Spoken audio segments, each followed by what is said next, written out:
د الله رب العالمین د طرف نه چې کوم سختی او عذاب راځي نو دا د الله د نافرمانی د وجې نه راځي. کله چې د الله بندگان نافرمانه شي، د الله نافرمانی شروع کی، د الله د حکمونو نه بغاوت شروع کی او الله چې څه منې کړي دي او د څه نه منې فرمایلی ده هغه منې کړی شوي څیزونه هغه کله دوی شروع کی نو الله بیا عذاب راولي او بعضې وخت کې هغه عذاب راولي چې هغه ټول امت ته ټول قوم ته ورسي او بعضې وختونو کې هغه عذاب وي چې هغه جزوي توري بعضې خلکو ته هغه عذاب میلاو شي. مخکنو قومونو باندې به چې کوم عذاب د کمې ګناه په وجه راته هغه به ټول قوم ته هغه عذاب میلاوید. نو نبی کریم صلی الله علیه وسلم د دعا په وجه باندې چې الله نه دا دعا غوښتې ده چې الله زما امت دا په یو ځل باندې ټول مه هلاکوه، نو لږ لږ عذاب به راځي ټول امت باندې به نه راځي، یو ځای کې به وي بل ځای کې به نه. ځکه نبي کریم صلی الله علیه وسلم هغه عملونه موږ او تاسو ته ښودلی دي چې د کومو عملونو د وجې نه په امت باندې عذاب راځي او د الله د طرف نه دوی ته سزا میلاوي. ځکه قرآن مجید کې الله فرمایلی دی چې ظهر الفساد فی البر والبحر بما کسبت ایدی الناس لیذیقهم بعض الذی عملوا. الله فرمایي کوم ورانه چې په ځمکه باندې راځي که هغه په وچه او که په لمده باندې سمندر کې او که په وچه ځمکه باندې سمندر کې اوبه بغاوت شروع او اوبه رازیاتې شي او په وچه باندې عذابونه راشي، زلزلې راشي، ګرمې هواګانې راشي، بارانونه بند شي، بدامني راشي، دا ټولې خبرې چې دي الله فرمایي دا د هغه عملونو د وجې نه دي کم عملونه چې د خلکو اختیار کړي او د خلکو شروع کړي.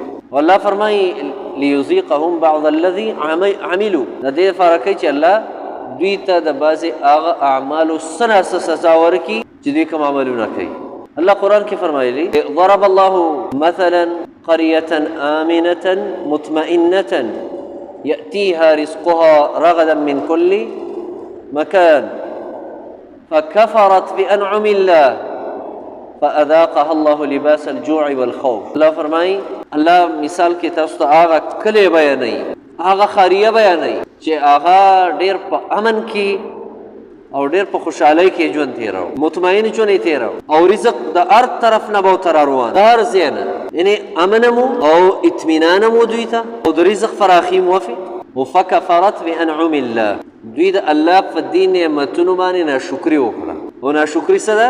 د الله د حکمونو نه نافرماني.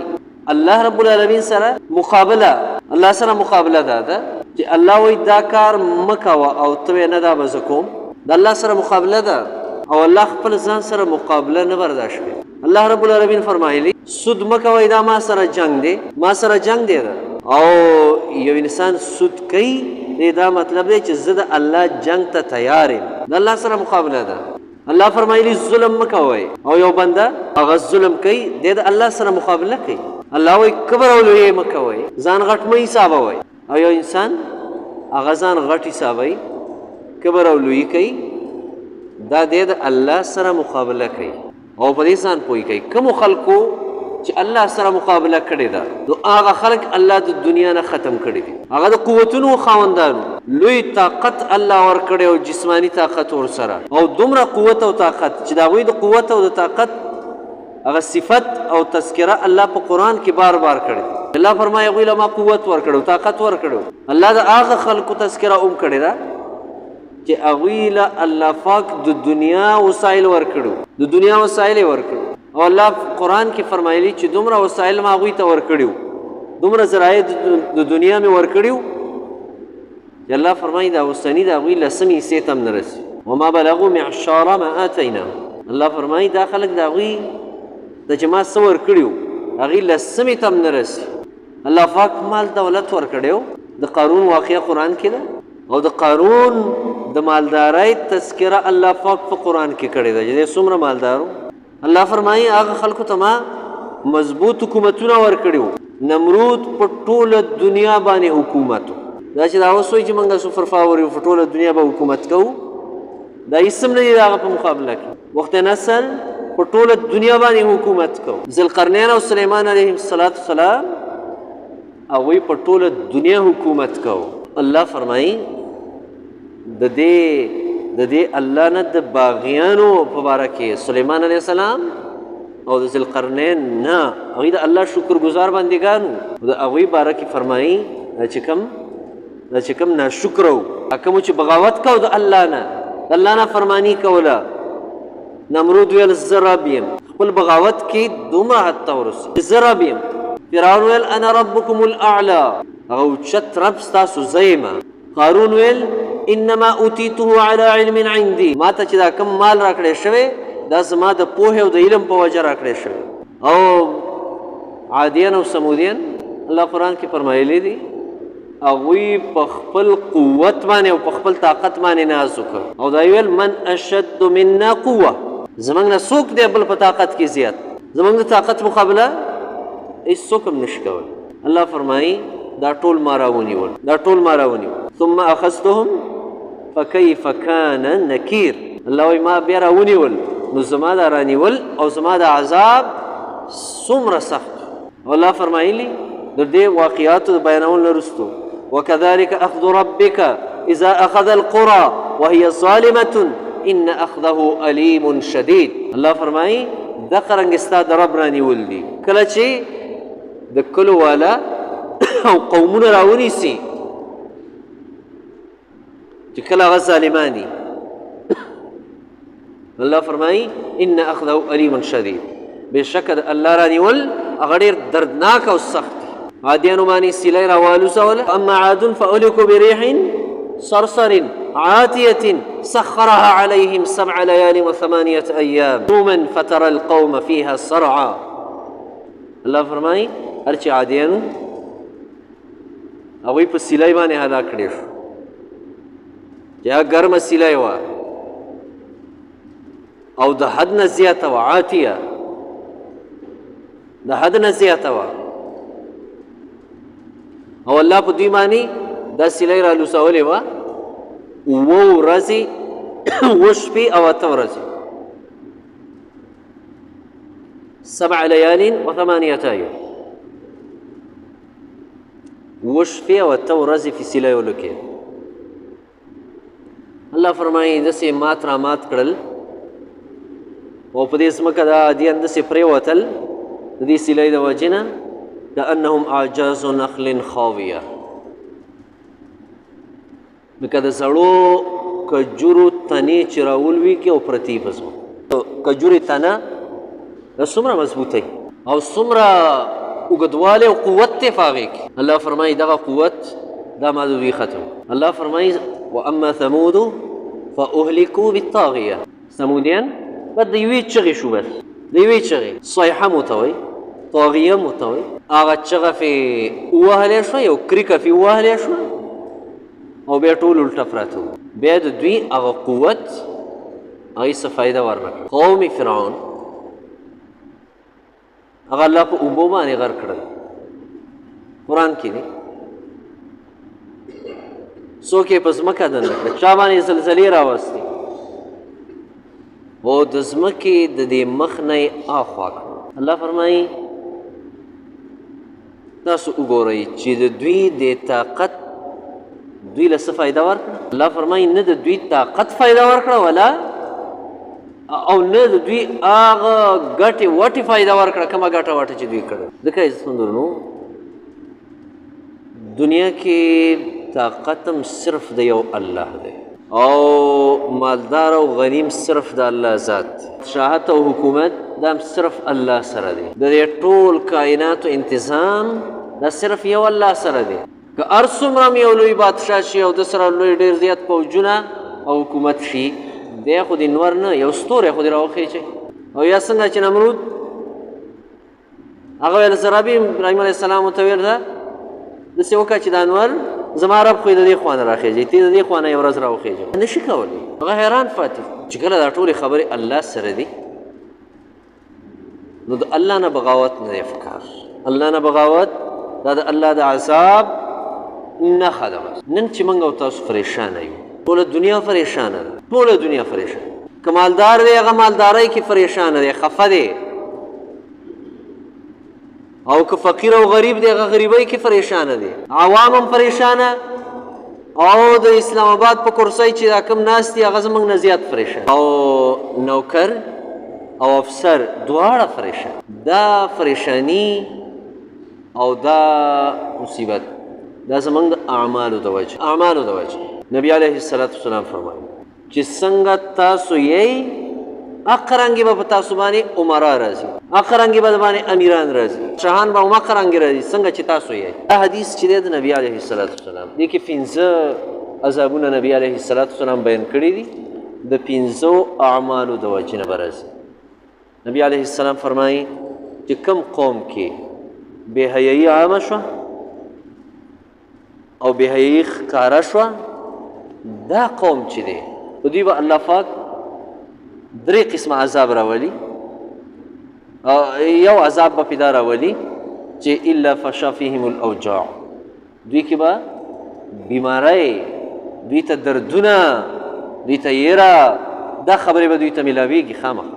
کله چې زناکاري او بدکاري عامه شي، کله چې دا ښکاره شروع شي، خپله معاشره باندې سوچ وکړئ چې د نن نه یو 20 کاله مخکې کوم حالات او اوس کوم حالات بې حیایي حوالې سره د بې حیایي ذرایع او اسباب ورځ په ورځ باندې زیاتي. بازارونو ته زنانه راووتې، د پښتنو په بازارونو کې زنانه، د پښتنو په بازارونو کې دا کیدی نه شوه. دا خبره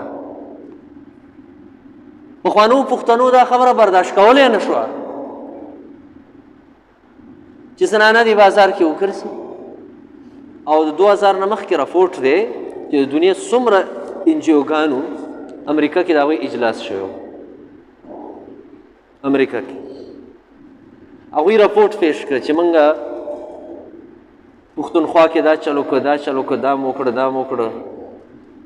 د هغوی هغه راپورټ هغوی مسترد کړه، مسترد یې کړه، تاسو هېڅ هم نه دی کړي. او دا یو ته ویلي چې تاسو بالکل ناکام انجیوګان یې. هغه وخت کې به تاسو کامیابۍ ته رسئ چې کله د پښتنو او د قبایلو د دې خلکو بازارونو ته تاسو زنانه راوباسئ چې دا نی رایستي تاسو دا کروڑونه او اربونه روپۍ دا فضول خرچ کړي دي. هغه کې هغوی کامیاب شو. دې ځای کې د خپل بازار ته وګوره، د ښځو د لاسه به ورپکې ونه ګرځي په دې فرچاوي کې. هغه صدر او ډیری او دا خو فرېده، اخر دومره خفه کېږو به نه. کله چې به موږ پنجاب یا کراچۍ ته لاړو نو هغلته به هم چې ولیده چې یو سړي به زنانه ځان پسې په موټرسایکل کېنولې وه، موږ به توبې ایستې، توبې یا الله توبه یې، ښځې په موټرسایکل باندې کېنولې دی، دا به راته عیب ښکارېده. نن تاسو وګورئ هغه پښتون ته، هغه هر قسمه پښتون دی چې دی ځان ته پښتون وایي، د ځان پسې شاته زنانه کېنولي او دا خبره د دې خبرې غایب ختم شو. او تاسو عوام نه خیمه، عام خلک نه خیم، چرته چې قاری صاحب ګوري، چرته چې مولا صاحب ګوري، چرته چې امیر صاحب ګوري، لومبې شروعات د دې موټرسایکل د ښځې دی دا هم دوی وکړه، نو هغه ته بیا چې ما ورته ګورو نو موږ چې مولانا یې ګرځوي په موټرسایکل، نو راشه به ته یې عیب ختم شو د ګناه. هغه کومه پښتو چې وه که نه، دا اوس چې موږ چغه پښتانه یو او پښتانه یو او پښتنو دا نري کړې ده او دا هغه خلک وو یا خلک وایي د هغوی په غوږونو باندې دی ګز ګز یخته ولاړو. هغه پښتانه وو، هغوی به د اوږې نه څادر نه لرې کوو، هغه به د سر نه شمله نه لرې کوله. دا څنګه پښتون دی؟ دی وایي زه پښتون یم. کارونه یختې د انګریز، جامې د انګریز، هر څه د انګریز، او زه پښتون یم. که عزتمندو ورونو، دا د فحاشۍ او د بې حیایۍ هغه ذرایع دي چې دا عام شول د الله عذابونه به دا راځي چې مختلف بیماری به راځي. بس دا پخوا چې دا کم دلته دا مشران ناست دي دا دي وایي دا ایډز چا پېژانده چې دا ایډز څه شی دی؟ د دې بیمارۍ نوم هم چا نه پېژانده. نن ایډز چې دی هغه عام دی او د ایډز چې دی ذریعه چې دا د څه نه راځي؟ دا د بېحیایۍ نه راځي. دا تور زیړی دی او دا سپین زیړی دی او دا کینسر دی او دا څه شی دی او دا رسولی ده او دا پلانکې دی او دا هغه دی. دا چېرته وي دا بیماري؟ دا د دې فحاشۍ او د بېحیایۍ په سزا کې الله راولېږلې دا بیماري او دا به وي داسې. ځکه عزتمندو ورونو اسلام باندې عمل پکار دی او ځان ته پښتانه وایو. پښتانه خپله هغه اصلي پښتونولي د راټینګولو ده، هغه د راټینګولو ده، هغه د کلک ساتلو ده. او هغه پخوانی پښتو چې وه هغه بالکل د اسلام برابر وه، د اسلام برابر وه. د ټولو نه زیات امن دا به د دې پښتنو په علاقو کې چا به د چا په پټي او ځمکه کې څوک نه شو وژلی. تا زما په علاقه کې سړی وژلی دی، زما جایداد کې د سړی مړ که، زما په لاره کې د سړی مړ که، امن و دلته. څوک هم سره زر به دې کېښودل د یو کور خوا کې، څوک خو دې ورغلی یا خو دې راغستي وي. د منشیاتو د ایسو د چرسو اډې چا نه شوي جوړولی، دا چا نه شوي جوړولی. نن ستا په کلي کې ستا په دې وطن کې تا ته دننه د ایسو او د چرسو او د پوډرو اډې جوړې دي او دا غم څوک نه کوي چې دا خو زما نسل تباه کوي، زما نسل یې تباه کړ، زما بچي تباه کړل دي سیز. وایي زمړه بس چې څوک څه کوي هغه به کوي. سود عام شو، د سود په وجه باندې الله پاک عذابونه رالیږي. د سود دپاره خلکو نورې نامې کېښودې، نورې نامې وله کېښودې. دا منافع ده او دا فلانکې سیز دی او دا هغه سیز دی. ښکاره خبره دا ده چې سود دی، بس منشیات دي، نشي دي، که هغه هری وایي. ځکه عزتمندو ورونو چې دا کارونه کوو نو بیا دا ګیله دې نه کوو چې امن نشته، خوشحالي نشته، بې انصافي ده، ظلم دی. کله چې ما او تا دغه شانه یو، زما او ستا جج او چیف جسټس هغه به ظالمي، هغه به د ظلم فیصلې کوي. زما او ستا وزیر اعظم هغه به د ظلم فیصلې کوي. زما او ستا پارلیمنټ او زما او ستا ممبران هغه به د ظلم بلونه بیا پاس کوي. زما او ستا د وجې نه دا راغلي. دې خبرو غور وکړو موږ او تاسو چې ما کې څومره کمی دی، هغه کمی د ځان نه لرې کړو، د معاشرې نه لرې کړو. الله پاک دې زموږ او ستاسو نه راضي شي. اللهم صل علی محمد وعلی کما صلیت علی ابراهیم. یا الله ته رانه راضي شي، ګناهونه معاف کړي، صغیر او تمام خطاګانې دې جمع معاف کړي. یا الله دې ملک امن راولي، خوشحالي راولي، بد امنۍ نه مو ساتي، خوف حراس نه مو ساتي، هر شر نه مې الله حفاظت وکړي، ټول مخلوق د شرونو حفاظت وکړي، زموږ محافظ او نګهبان شي. ټولو بیمارانو له صحتونه ورکړي، ټول مړي د اهل اسلام یا الله وبخښي. وصلی الله تعالی